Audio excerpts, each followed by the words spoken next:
সেদিন অফিস যাবার পথে মৃত্যুঞ্জয় প্রথম মৃত্যু দেখল। অনাহারে মৃত্যু। এতদিন শুধু শুনেছে আর পড়ে এসেছিল মৃত্যুর কথা। আজ চোখে প্রথম পড়ল। ফুটপাতে হাঁটা তার বেশি প্রয়োজন হয় না, নইলে দর্শনটা অনেক আগেই ঘটে যেত সন্দেহ নেই। বাড়ি থেকে বেরিয়ে দুপা হেঁটেই সে ট্রামে ওঠে, নামে গিয়ে প্রায় অফিসের দরজায়। বাড়িটাও তার শহরের এমন এক নিরিবিলি অঞ্চলে যে সে পাড়ায় ফুটপাত বেশি নেই, লোকে মরতেও যায় না বেশি। চাকর ও ছোট ভাই তার বাজার ও কেনাকাটা করে। কয়েক মিনিটে মৃত্যুঞ্জয়ের সুস্থ শরীরটা অসুস্থ হয়ে গেল। মনে আঘাত পেলে মৃত্যুঞ্জয়ের শরীরে তার প্রতিক্রিয়া হয়। মানসিক বেদনাবোধের সঙ্গে চলতে থাকে শারীরিক কষ্টবোধ। অফিসে পৌঁছে নিজের ছোট কুটিরিতে ঢুকে সে যখন ধপ করে চেয়ারে বসে পড়ল, তখন সে রীতিমতন কাবু হয়েই পড়েছে। একটু বসেই তাই উঠে গেল কলঘরে। দরজা বন্ধ করে বাড়ি থেকে পেট ভরে যত কিছু খেয়ে এসেছিল, ভাজা, ডাল, তরকারি, মাছ, দই আর ভাত, প্রায় সব বমি করে উপড়ে দিল। পাশের কুঠুরি থেকে নিখিল খবর নিতে এলো। কলঘর থেকে ফিরে মৃত্যুঞ্জয় কাঁচের গ্লাসে জল পান করছে। গ্লাসটা খালি করে নামিয়ে রেখে সে শূন্য দৃষ্টিতে দেওয়ালের দিকে তাকিয়ে রইল। অফিসে সে আর নিখিল প্রায় সমপদস্থ, মাইনে দুজনের সমান। একটা বাড়তি দায়িত্বের জন্য মৃত্যুঞ্জয় 50 টাকা বেশি পায়। নিখিল রোগা, তীক্ষ্ণ বুদ্ধি, একটু আলসে প্রকৃতির লোক। মৃত্যুঞ্জয় 2 বছর আগে বিয়ে করে 8 বছরে সে মোট 2টি সন্তানের পিতা হয়েছে। সংসারে তার নাকি মন নেই। অবসর জীবনটা সে বই পড়ে আর একটা চিন্তা জগৎ গড়ে তুলে কাটিয়ে দিতে চায়। অন্য সকলের মতো মৃত্যুঞ্জয়কে সেও খুব পছন্দ করে, হয়তো মৃদু একটু অবজ্ঞার সঙ্গে ভালোবাসে। মৃত্যুঞ্জয় শুধু নিরীহ, শান্ত, দরদি, ভালো মানুষ বলে নয়, সৎ ও সরল বলেও নয়। মানব সভ্যতার সবচেয়ে প্রাচীন, সবচেয়ে পচা ঐতিহ্য আদর্শবাদের কল্পনা তাপস বলে। মৃত্যুঞ্জয় দুর্বল চিত্ত, ভাবপ্রবণ, আদর্শবাদী হলে কোনো কথা ছিল না। দুটো খোঁচা দিয়ে খেপিয়ে তুলতেই তার মনে পুঞ্জ পুঞ্জ অন্ধকার বেরিয়ে এসে তাকে অবজ্ঞেয় করে দিত। কিন্তু মৃত্যুঞ্জয়ের মানসিক ক্রিয়া প্রতিক্রিয়া স্থূল, নিস্তেজ নয়। শক্তির একটা উৎস আছে তার মধ্যে। অব্যয়কে শব্দরূপ দেবার চেষ্টায় যে শক্তি বহু ক্ষয় হয়ে গেছে, মানুষের জগতে তারই একটা অংশ। নিখিল পর্যন্ত তার মাঝে মাঝে কাবু হয়ে যায় মৃত্যুঞ্জয়ের কাছে। মৃদু ঈর্ষার সঙ্গে সে তখন ভাবে যে নিখিল না হয়ে মৃত্যুঞ্জয় হলে মন্দ ছিল না। মৃত্যুঞ্জয়ের রকম দেখেই নিখিল অনুমান করতে পারল বড় একটা সমস্যার সঙ্গে তার সংঘর্ষ হয়েছে, এবং সারশিতে আটকানো মৌমাছির মতন সে মাথা কুড়ছে সেই স্বচ্ছ সমস্যার অকারণ, অর্থহীন, অনুচিত কাঠিন্য। কি হলো এ তোমায়? নিখিল সন্তর্পণে প্রশ্ন করল। মরে গেল, না খেয়ে মরে গেল। আনমনে অর্ধভাষণে যেন আর্তনাদ করে উঠল মৃত্যুঞ্জয়। আরও কয়েকটি প্রশ্ন করে নিখিলের মনে হলো মৃত্যুঞ্জয়ের ভিতরটা সে পরিষ্কার দেখতে পাচ্ছে।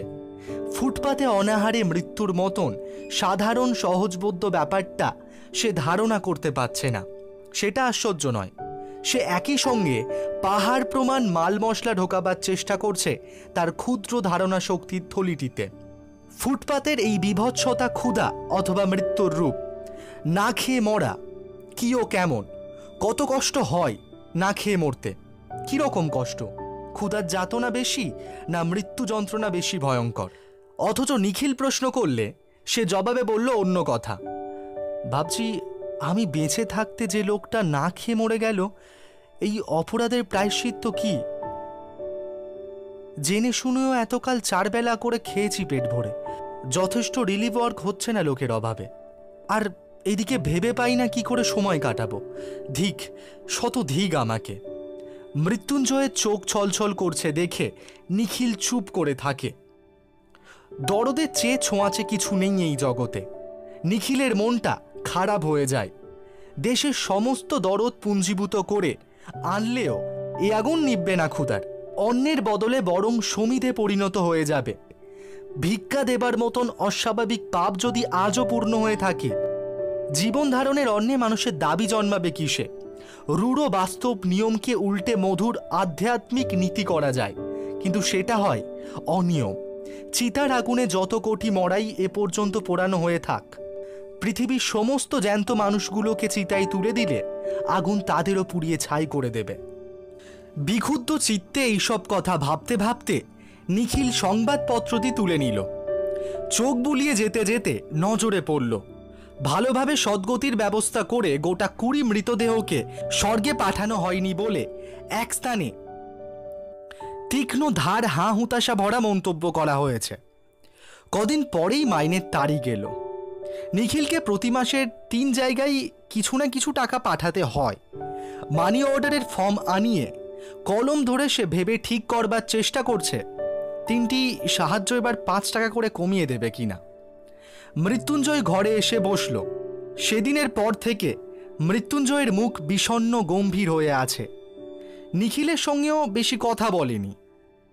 একটা কাজ করে দিতে হবে ভাই। মৃত্যুঞ্জয় একতারা নোট নিখিলের সামনে রাখল। টাকাটা কোনো রিলিফ ফান্ডে দিয়ে আসতে হবে। আমি কেন? আমি পারবো না।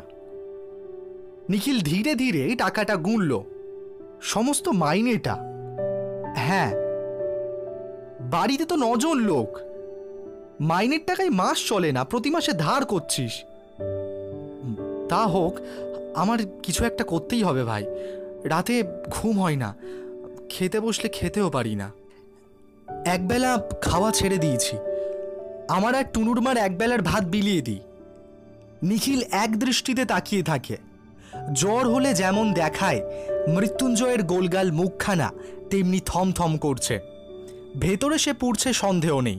টুনুরমার যা স্বাস্থ্য, একবেলা খেয়ে দিন 15 করে টিকতে পারবে। মন্তব্য শুনে মৃত্যুঞ্জয় ঝাঁপিয়ে উঠল। আমি কি করব? কত বলেছি, কত বুঝিয়েছি, কথা শুনবে না। আমি না খেলে উনিও খাবেন না। এ অন্যায় নয়, অত্যাচার নয়। মরে তো মরবে না খেয়ে। নিখিল ভাবছিল বন্ধুকে বুঝিয়ে বলবে, এভাবে দেশের লোকের বাঁচানো যায় না। যে অন্ন পাওয়া যাচ্ছে সে অন্ন তো পেটে যাবেই কারোর না কারোর। যে রিলিফ চলছে তা শুধু একজনের বদলে আরেকজনকে খাওয়ানো। এতে শুধু আড়ালে যারা মরছে তাদেরকে মরতে দিয়ে চোখের সামনে যারা মরছে তাদের কয়েকজনকে বাঁচানোর চেষ্টা করার সান্ত্বনা। কিন্তু এসব কোনো কথাই সে বলতে পারল না। গলায় আটকে গেল। সে শুধু বলল, ভুঁড়ি ভোজনটা অন্যায়, কিন্তু না খেয়ে মরাটা উচিত নয় ভাই। আমি কেটে ছেটে যতদূর সম্ভব খাওয়া কমিয়ে দিয়েছি। বেঁচে থাকতে যতটুকু দরকার খাই, এবং দেশের সমস্ত লোক মরে গেলেও যদি সেইটুকু সংগ্রহ করার ক্ষমতা আমার থাকে, কাউকে না দিয়েই নিজেই আমি তা খাবো। নীতি ধর্মের দিক থেকে বলছি না, সমাজ ধর্মের দিক থেকে বিচার করলে 10 জনকে খুন করার চেয়ে নিজেকে না খাইয়ে মারা বড় পাপ। এটা পাশবিক স্বার্থপরতা।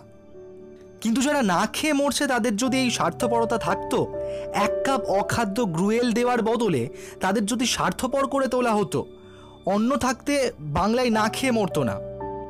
তা সে অন্য 1000 মাইল দূরেই থাক আর 31টা তালা লাগানো গুদামেই থাক। তুই পাগল নিখিল, বদ্ধ পাগল। বলে মৃত্যুঞ্জয় উঠে গেল। তারপর দিন দিন কেমন যেন হয়ে যেতে লাগলো মৃত্যুঞ্জয়। দেরি করে অফিসে আসে, কাজে ভুল করে চুপ করে বসে থাকে। একসময় বেরিয়ে যায়। বাড়িতে তাকে পাওয়া যায় না। শহরে আদি অন্তহীন ফুটপাত ধরে সে ঘুরে ঘুরে বেড়ায়।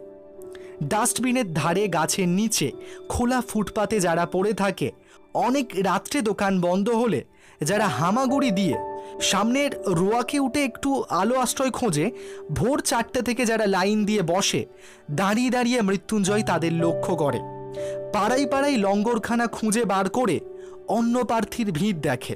প্রথম প্রথম সে এইসব নরনারীর যত জনের সঙ্গে সম্ভব আলাপ করত, এখন সেটাও বন্ধ করে দিয়েছে। সকলে একই কথা বলে। ভাষা ও বলার ভঙ্গি পর্যন্ত তাদের এক ধাঁচের। নেশায় আচ্ছন্ন অর্ধচেতন মানুষের প্যানপ্যানানির মতন ঝিমানো সুরে সেই একই ভাগ্যের কথা, দুঃখের কাহিনী। কারোর বুকে নালিশ নেই, কারোর মনে প্রতিবাদ নেই। কোথা থেকে কিভাবে কেমন করে সব ওলট পালট হয়ে গেল তারা জানেনি, বোঝেনি। কিন্তু মেনে নিয়েছে। মৃত্যুঞ্জয়ের বাড়ির অবস্থা শোচনীয়। টুনুর মা বিছানা নিয়েছে। বিছানায় পড়ে থেকেই সে বাড়ির ছেলে বুড়ো সকলকে তাগিদ দিয়ে দিয়ে স্বামীর খোঁজে বারবার বাইরে পাঠিয়ে দেয়।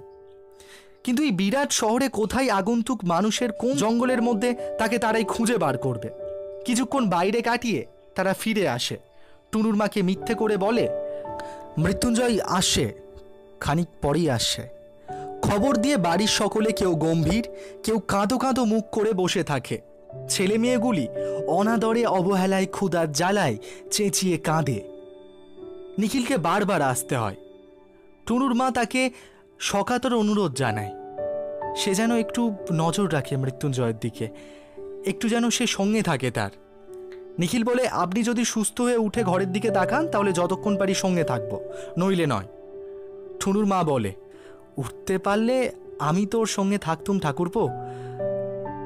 ঘুরতেন নিশ্চয়ই, ওর সঙ্গে থেকে থেকে আমিও খানিকটা ওর মতন হয়ে গেছি। উনি পাগল হয়ে যাচ্ছেন, আমারও মনে হচ্ছে যেন পাগল হয়ে যাব। ছেলে মেয়েগুলোর জন্য সত্যি আমার ভাবনা হয় না, কেবলই মনে পড়ে ফুটপাতের ওই লোকগুলির কথা। আমাকে 2-3 দিন সঙ্গে নিয়ে গিয়েছিলেন। অনেকক্ষণ চুপ করে থেকে টুনুর মা আবার বলে আচ্ছা, কিছুই কি করা যায় না? এই ভাবনাতেই ওর মাথাটা খারাপ হয়ে যাচ্ছে। কেমন একটা ধারণা জন্মেছে, যথা সর্বস্ব দান করলেও কিছু ভালো করতে পারবেন না। দারুণ একটা হতাশা জেগেছে ওর মনে, একেবারে মুষড়ে যাচ্ছেন দিনকে দিন। নিখিল শোনে আর তার মুখ কালি হয়ে যায়। মৃত্যুঞ্জয় অফিসে যায় না। নিখিল চেষ্টা করে তার ছুটির ব্যবস্থা করিয়ে দিয়েছে। অফিসের ছুটির পর সে মৃত্যুঞ্জয়ের কাছে যায়।